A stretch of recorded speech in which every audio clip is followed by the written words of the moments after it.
Good morning. Welcome to a gorgeous fall day on Vancouver Island.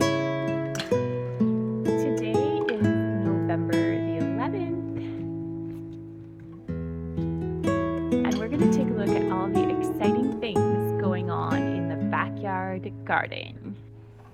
Starting right here, this is a burning bush, and its color is absolutely magnificent. We had an absolutely crazy wind and rainstorm last night, and a ton of leaves came down all over the garden. A lot of the shrubs and trees were holding onto their leaves really tightly until last night, and we had probably 50% of the leaves you see on the ground all came off last night. Just a short distance over from the burning bush, we have here, this is my single pink knockout rose, and it's still doing pretty well. Despite the colder temperatures, there are still fresh rose buds on this plant, and lots of nice looking foliage still. It has not been hit with disease, which is awesome. There's more blooms towards the bottom, quite a few more blooms. In the middle, between the burning bush and the knockout rose, we have some autumn joy sedum, still looking awesome. I love this sort of burgundy purple color. It is just so lovely. We're going to head up the gravel pathway now and check out one of my maples. This is a Japanese maple, and I grew it from just a tiny little seedling that was about 2 inches tall to what you see today. This tree is about 9 years old currently. Let's take a little closer look at the leaves. You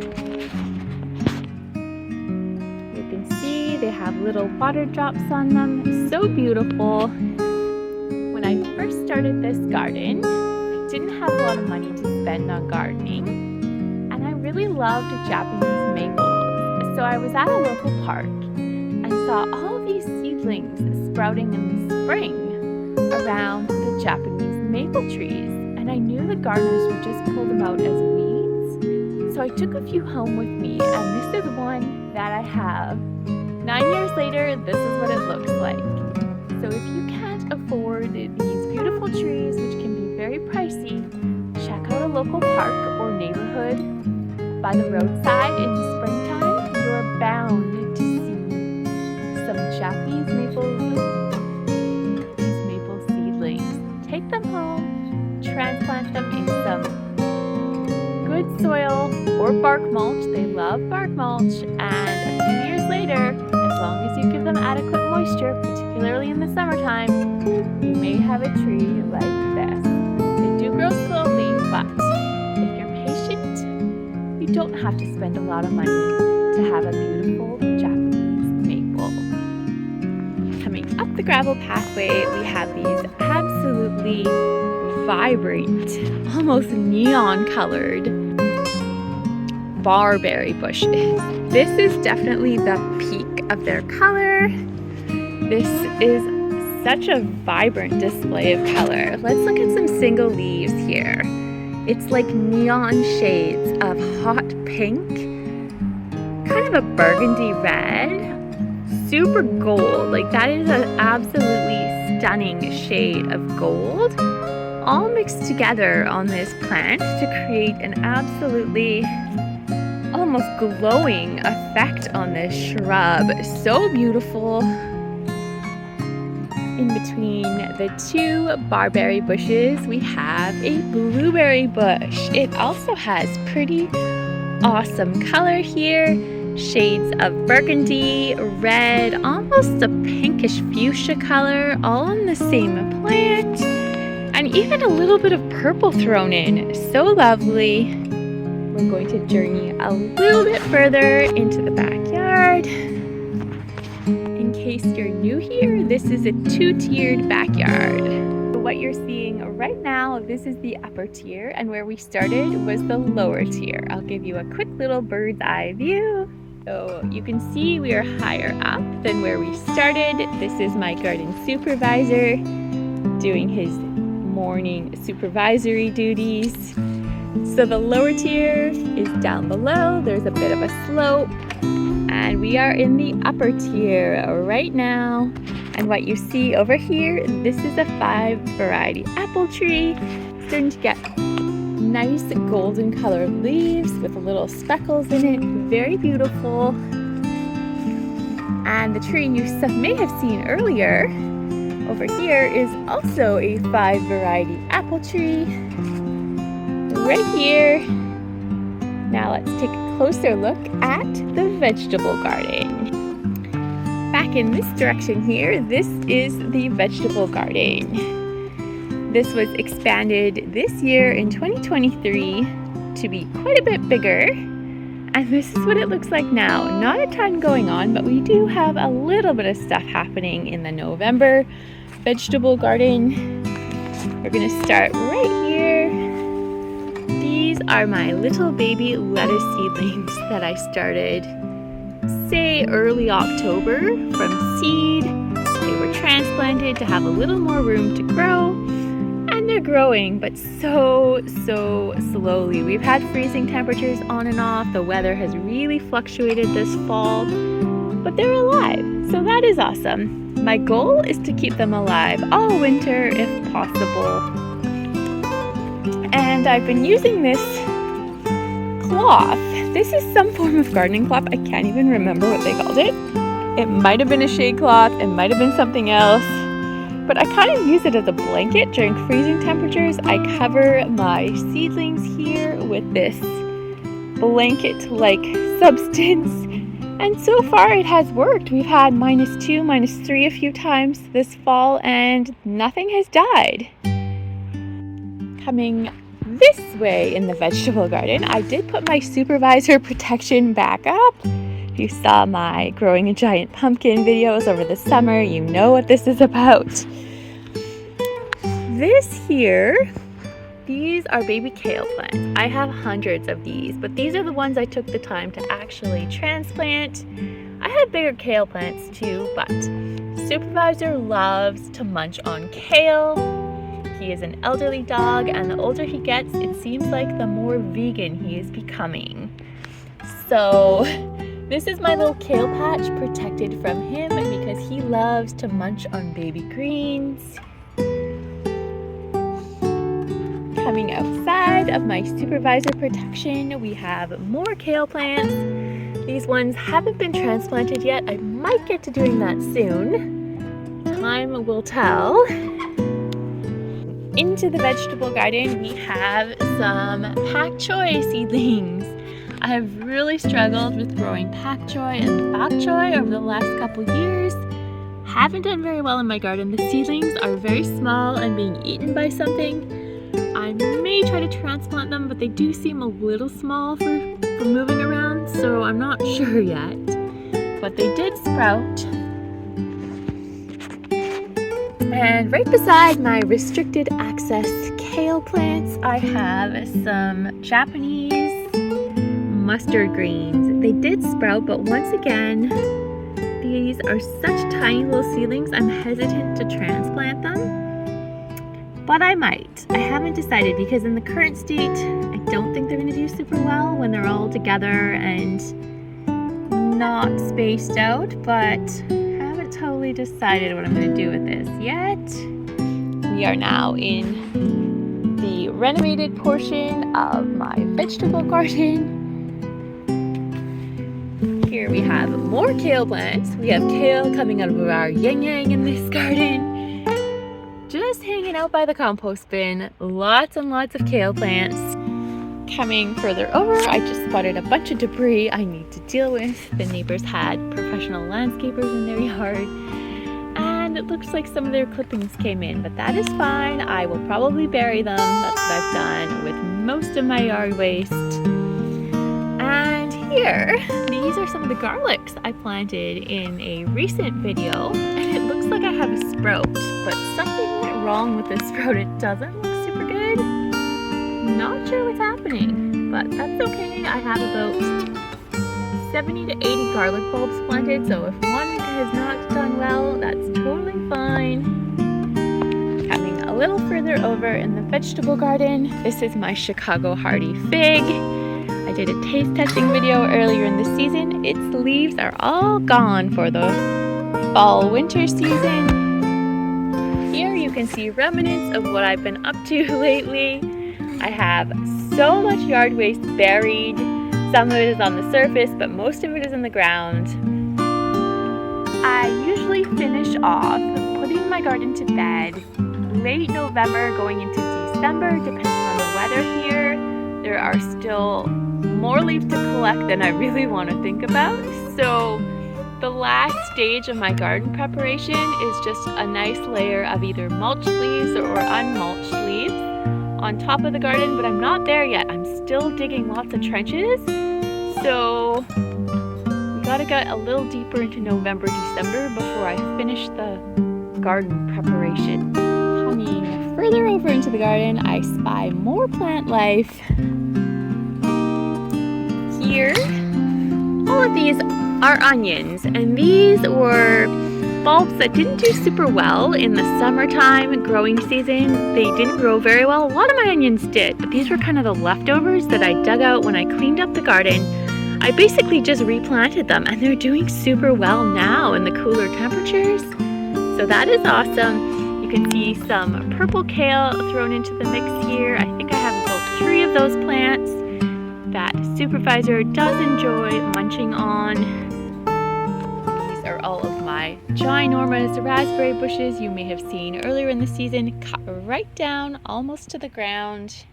Along this strip of my vegetable garden, these, believe it or not, are actually broccoli plants that Supervisor goes after even more than kale. Somehow he developed vegan tendencies in the last 6 months of his life. He goes pretty aggressively on these broccoli plants, like I've never seen him go for any other green. Maybe it's the crunch, maybe it's the texture, I'm not really sure, but he loves his greens. So I have quite a few broccoli plants, but none of them are doing super well because he eats them so frequently. Most of this is broccoli, and there are a couple kale plants at the end here. Different stage of the season right here with this blueberry bush versus this blueberry bush. Today's video is a collab with the one and only Grandma Sandy. She's the host, and the other creators, the fabulous trio that always participate, are Suffolk Susie from Long Island, New York, and Patricia and Cube from somewhere down south in the US. I'm still not sure which state she's in. They are awesome gardening channels on YouTube, and we all do garden tours every Saturday. Well, maybe more so the other ladies than I do. Right over here, this is a boxwood hedge that lines the back slope of this 2-tiered garden. Here's another view of the boxwoods. They go all the way up to the vegetable garden and around this way. And what you're looking at right in the middle here, this is a 9-part, and it has just started to lose its leaves. I love the purpley black tone of these leaves that it has for most of the growing season. Super eye-catching. And I have to include my cottage garden in this garden tour. Not a lot going on, but because I planted my tulips in here with my rodent repelling strategies, I thought I absolutely need to give you guys an update. It looks like the wind blew around my squirrel, but we can see in here nobody has been digging. I've been doing careful surveys, checking for remnants, checking for digging, and it all looks totally fine. So I'm super excited. I know it's only been a week, maybe a week and a half, possibly 2 weeks since I made that video and planted the tulips. But I am over the moon excited that no creatures have touched my tulip bulbs. I might actually get some purple and yellow and white beautiful tulips in spring, and I couldn't be more happy. Coming a little further over in the cottage garden, we have my coconut ice peach tree, and it has dropped most of its leaves in the last couple of days. The storm last night probably finished off a majority of what was left. The most prolific looking plants right now in this little cottage garden are actually my Dusty Miller. I planted these in the spring of 2022, and this is what they look like now. They are doing awesome, putting on some beautiful white silver growth right now. Most of the plant is this sort of greeny white color, but they're putting on fresh white growth. Absolutely love it. And they have probably doubled or tripled in size in the year or more since they've been in the ground here. So beautiful, all of this silver looking foliage. Some of my alyssum is still going strong in here. This was planted from seed. And I just noticed, by the way, this is oregano. I've talked about this and shown this quite a few times on my garden tours. I have to show you something I just noticed and did not know this about oregano. So there are still fresh oregano leaves here. Check this out! It's getting fall color. I did not know oregano did that. And the color is almost burgundy pink. So beautiful. Really goes well with these almost dried looking purple oregano flowers. Absolutely love these colors that are coming out in the fall garden. Take a quick little look at my angel statue. She is the guardian of the cottage garden. Coming a little further over, this was a mystery plant that I got from a local, somebody's individual plant sale, and we think we concluded it's a Malva. And look at the flowers in November. This is awesome. And it's still getting more fresh flowers. This is so beautiful. I love this purple color, and late in the season, mid-November, such a nice treat from Mother Nature. And here's a view of my plum tree over here and the cherry tree, which I showed you at the beginning of this video. Definitely starting to get its beautiful color now, and the leaves have just started to fall. Like many of the other trees, it lost a ton overnight. We're going to check out something I have hardly shown on my channel. Back in the early days, I showed these guys a little bit. These are my Windmill Palm trees, and I grew these from tiny little seedlings that I bought on Facebook Marketplace for $3 each. I'm going to say that was about 5 years ago now. Might be 6 by now, I'm not really sure. This is what they're looking like. They put on awesome growth this season. I have to admit they have been super slow growing, but the reality is that there's 3 palm trees here, and I paid $6 for this. So I cannot complain about the slow growth. Palm trees on Vancouver Island are super expensive, so the fact that I only paid $6 a few years ago, could not complain with how they are doing. They are so healthy, loving their spot. But I am well aware I will have to transplant probably 2 of them in the near future because they are growing way close. They're growing way too close together. I knew that when I planted them, they will get huge. So really only one should be in this location, and I might transplant them this fall or in the spring. Thank you for watching Garden Tour Saturday. I hope you're having an absolutely lovely fall. Get out there, collect those leaves, dig them into your vegetable garden, make a mulch, whatever you need to do. Get the most out of your leaves this fall. And we'll see you in a few days, probably back in the indoor garden. I hope you have a lovely day, evening, or night wherever you are.